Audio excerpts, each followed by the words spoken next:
Hello mga ka-SFT, today is Thursday, September 24. Nasa 10 bilyong pisong ayuda ang hindi raw ipinamigay ng Department of Social Welfare and Development sa mga mahihirap na pamilya. Idineklara itong savings at naipon daw ng mabawasan ng 4 milyon ng beneficiaries ng Social Amelioration Program. Ayon naman kay Senate Minority Leader Franklin Drilon, dapat daw hindi tinitipid ang mga Pilipino at naipamigay ang pondo sa mga ito. Samantala, ayon mismo kay former Ombudsman Conchita Carpio Morales, taliwas daw sa mandato ng Ombudsman ang paghihigpit sa pagbibigay access sa Statement of Assets, Liabilities and Net Worth ng mga government officials and employees. Hindi raw ito naayon sa constitutional principle na public office is a public trust at pinaalalang may batas para sa pagbibigay access sa publiko ng mga SALN. Ibinaba ng Duterte appointee na si Ombudsman Samuel Martires ang memorandum at sinabing nawe-weaponize ang dokumento ng mga kaaway ng politiko. Para naman sa mga magtatampisaw sa Boracay, sa muling pagbubukas nito sa October 1, required pa rin daw ang pagsusuot ng face mask ayon sa LGU. Public area pa rin daw ang beach kaya dapat may suot pa ring face mask. Samantala, magkakaroon naman ng security personnel ang 9 na designated swimming area sa isla para masiguro ang social distancing. Dagdag pa ni Interior Secretary Eduardo Año, well-prepared na ang tunay na white beach para sa mga bisita. Paalala po uli, bukas na ang voters registration. I-download lamang ang form sa COMELEC website at ipasa ang application mula Martes hanggang Sabado, 8 a.m. to 3 p.m. sa Office of the Election Officer. Streaming first before airing on GMA News TV, I'm Ato Maraulio. Stand with us, stand for truth. Inanunsyo ng Facebook ang pagtanggal sa accounts na may coordinated inauthentic behavior sa Pilipinas. Ang ilan sa mga ito, pag-aari daw ng AFP at ng PNP. MJ Jeronimo reports.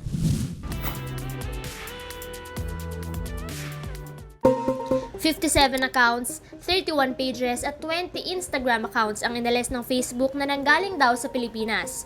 Bukod dito, inalis din nila ang 155 accounts, 11 pages, 9 groups and 6 Instagram China-controlled accounts na aktibo sa iba't ibang bansa kasama ang Pilipinas.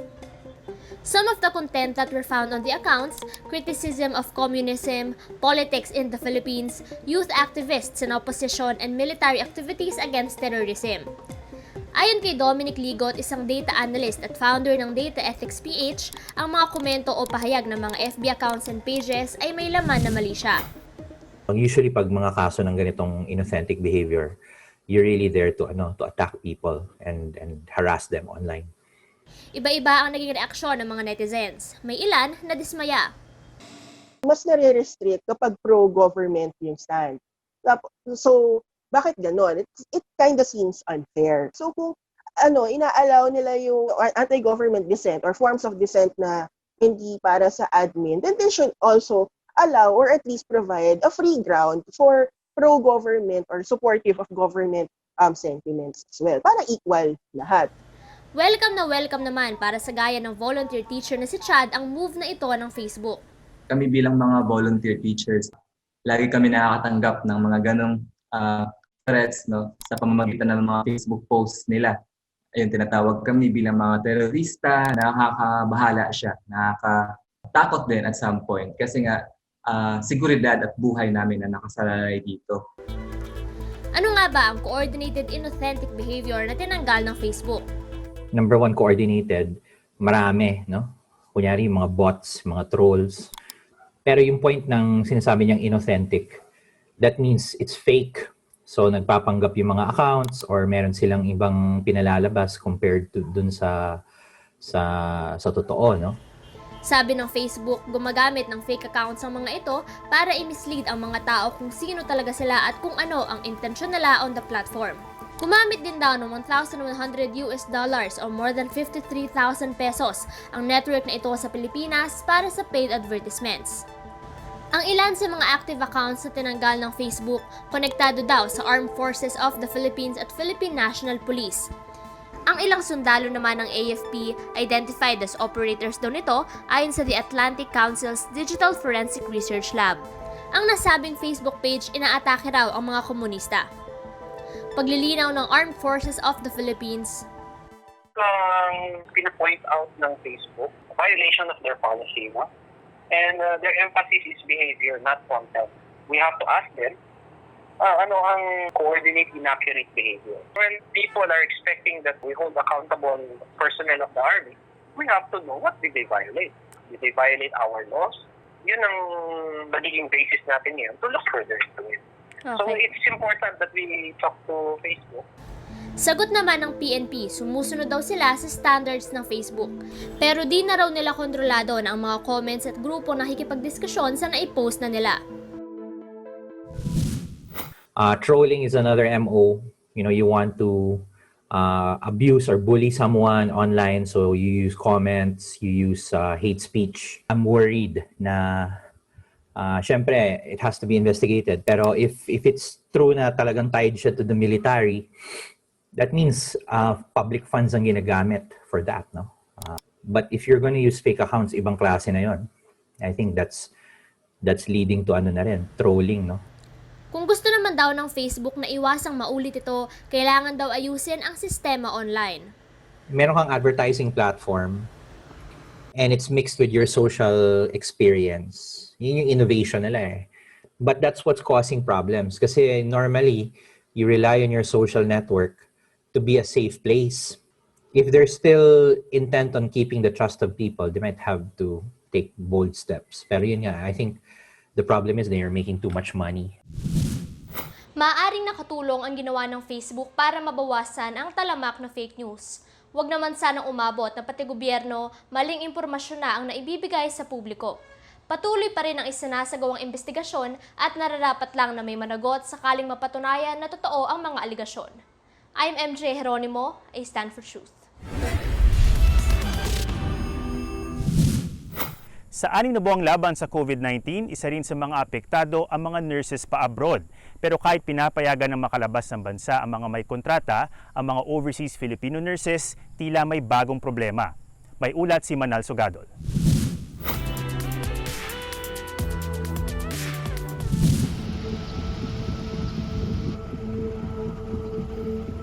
Ang pangarap na abroad na pornada ngayong pandemic.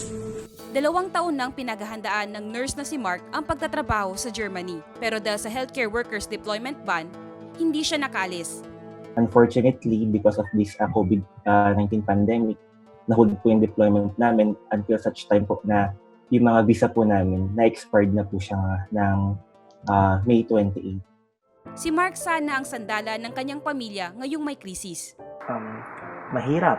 Nakakasama po ng loob dahil napakarami na po namin isinakripisyo makapunta lamang po at makapagtrabaho sa ibang bansa. Pangalawa sa 4 na magkakapatid si Mark. May sakit ang kanyang ama at nawala ng trabaho ang kanyang mga kapatid dahil sa pandemya. Especially sa gamot pa lang ng father namin. Tapos sa bills and sa mga other expenses ng family namin. So hindi naman magiging enough din kahit na magtrabaho dyan sa Pilipinas, hindi magiging enough yun para masuportahan yung pamilya ko. Bakit nga ba may deployment ban sa mga healthcare workers?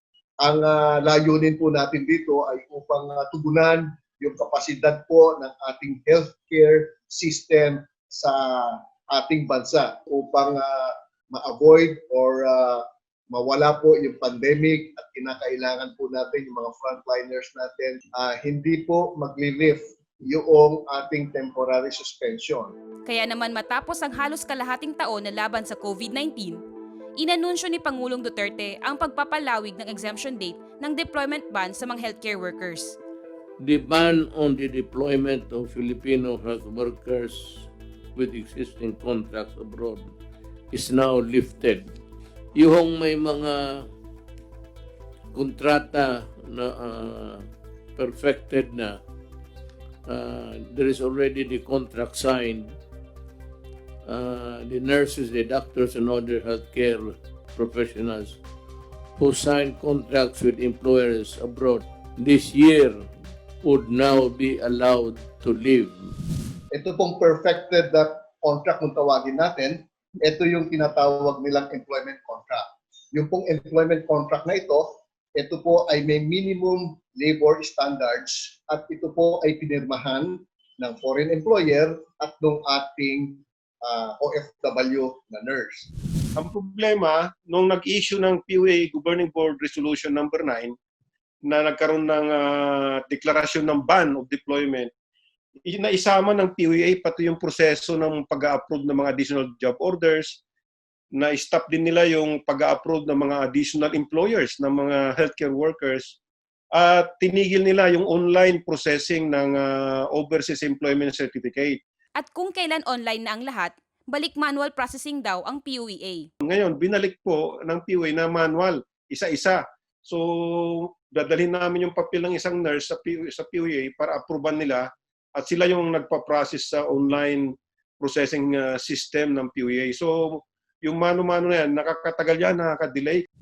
Agad naman itong nilinaw ng PUEA. Pagdating po sa processing ng HCWs kasama na ang nurses, no? Online po yung processing ng OEC niyan. Tinatawag lang po nating manual sa ngayon dahil po doon sa evaluation. Kinakailangan tignan ng ating evaluators yung PETSA ng kanilang employment contract. Pag po nakita na covered sila doon sa PETSA, ibig sabihin pasado sila noong August 8, 2020 na cut-off date, yun pong mabibiyayaan itong bago nating expanded exemption. Ito po yung mga nurses na nakapag-resign na sa kanilang mga trabaho dito sa ating bansa at matagal na po silang nakapag-proseso ng kanilang dokumento. Mahigit 1,000 po sila. Umaabot po sila ng 1,000 to almost 1,500 nurses po. Para naman sa mga healthcare workers na hindi sakop ng exemption, doon po sa mga nurses natin na nag-aantay na ma-lift yung ating temporary nila at sa lahat po ng ahensyang involved, sila po ay i-refer natin doon sa mga ahensya tulad ng DOH na may opening para sila ay makapagtrabaho pansamantala habang nag-aantay po ng lifting ng temporary suspension. ayon sa migration at recruitment expert na si Emmanuel Gaslani, all the nurses have the constitutional right to travel. They have the right to look for a livelihood that will be good for their families and for their future. Allow these nurses to live. They want to look for a better future for their families, and they have found these job offers from abroad. And I think we should allow them the right to travel, the right to look for a better future for their families and for the country. Give them the chance to live. tulad ng ibang manggagawa, hangad ng mga nurses na naipit sa deployment ban na makapagtrabaho at makapagbigay ng mas malaking sustento. Dahil sa panahon ng krisis, higit na kailangan nila ng mas siguradong kita para may taguyod ang pamilya. Ako si Manal Sugadol, I Stand for Truth. Walang pinipiling edad ang sakit. Ang 21 years old na si Jubel, idinadaan sa vlog ang kanyang laban sa cancer. Ang kanyang sakit, 1 hanggang 3 sa bawat 1 milyong tao lamang daw ang tinatamaan. JM Encinas reports. Hey, yo! What's up, guys? It's Jubel here. I know, right? Cute, Look at that. Look at that. funny, and high-spirited. Lahat kaya niyang gawin, kahit magpa-skinhead pa. Kaya naman kapag napanood mo ang kanyang vlog, siguradong good vibes ang kanyang dala. Pero, ang 21 years old na si Jubel from Iloilo City na diagnosed with stage 2 monophasic synovial sarcoma o cancer sa muscles at joints. At my age, sobrang hirap po. Like you need to adjust in your environment para you can live well. And then, sometimes I ask God, like, why me? Like, a lot of people in the universe, bakit ako po? 1 hanggang 3 sa bawat 1 milyong katao lang ang tinatamaan ng sakit na ito. Kaya naman si Jubel sa edad na 17, di akalain na magkakasakit nito noong 2016. As what they say, greater things will come to those who wait, and I'm really thankful na no matter how hard the situation I've been going through, there's a lot of people who supporting me. Mahirap man o masakit man, pilit po naming pinuporsige na overcome po lahat ito. Dasal lang po, yun lang ang kapit namin. 100% po yung paraan namin kung ano man kailangan niya, binibigay hanggat makaya namin. Ano nga ba ang synovial sarcoma? Ang synovial sarcoma ay isang klase ng soft tissue sarcoma o yung cancer ng mga muscle and joints. Bagamat hindi pa clear yung exact cause ng mga sarcoma, may mga genetic mutations na naiuugnay sa kanila, and for synovial sarcoma, mayroong defects sa chromosomes na nililink sa kanya. February last year, kinailangan ng i-amputate o ipaputol ang kanyang binti para hindi na kumalat pa ang cancer. Sa ngayon, umabot na sa 33 radiotherapy sessions at 5 mabilang na chemotherapy sessions ang pinagdaanan ni Jobel. I used to cry like a month, a week, and something like that. Especially the amputation. I thought when I decided to get an amputation, ang dali-dali magsabi na, yes, doc, I'm getting an amputation, no problem sa akin. But when amputation happened, it's really hard. Like doon mo lang po napaprocess na, I only have one leg left. Pero, sa halip na malugmok, idinaan na lang ni Jobel sa vlogs ang laban sa cancer. Magandang Sunday to everyone. I'm so thankful for the people around me for motivating me to do this. Moment. I always wanted to make other people feel that yung story ko po, I think maybe it will give them hope. And I think those little acts that I have can impact a lot of people. And I think it serves as my purpose. And that purpose, I always tell myself that it always kept me going. You can surpass everything if you have trust in God. Yan po yung the best lesson I really learned in this journey. And then turn your discrimination into inspiration. Of course, we cannot avoid those people na ipuput down ka, something like that. Sa Pilipinas, may mahigit 140,000 na Pilipino ang lumalaban sa iba't ibang klase ng cancer taon-taon. So nung nagkaroon ng COVID, mas mahirap kasi unang-una yung transportation is a problem, lalo na yung mga walang sariling sasakyan. Pero dahil sa krisis na dala ng COVID-19, di may iwasang mahinto ang gamutan ng mga pasyente. To cope with the current challenges, fortunately, some hospitals and doctors are offering yung mga teleconsult or yung mga online check-up. Meron ding mga online advocacy groups or support groups sa social media where doctors and other cancer patients can guide their fellow patients kung paano maka-avail ng murang cancer treatment o kaya saan makakahingi ng financial aid. Pero ano man ang pinagdaraanan, kaya itong labanan lalo na't may pamilyang nakaalalay. A good support system always matter. Like no matter how hard you're going through, you really need someone or a group of people to support you and to remind you how important you are. Walang pinipiling edad ang pagkakasakit. Mas mahirap man ang sitwasyon ngayon dahil sa pandemic, wag sanang huminto ang gamutan ng may mga malubhang pinagdaraanan. Bukod sa pamilya, ito ang karamay at pinaguhugutan ng lakas na balang araw, gagaling din sila. I am Zaya Mencinas, I stand for truth. Gabi-gabi na po tayong magkakasama sa GMA News TV, but don't forget to like and follow our Facebook page. Ako po si Ato Maralio, stand with us, stand for truth.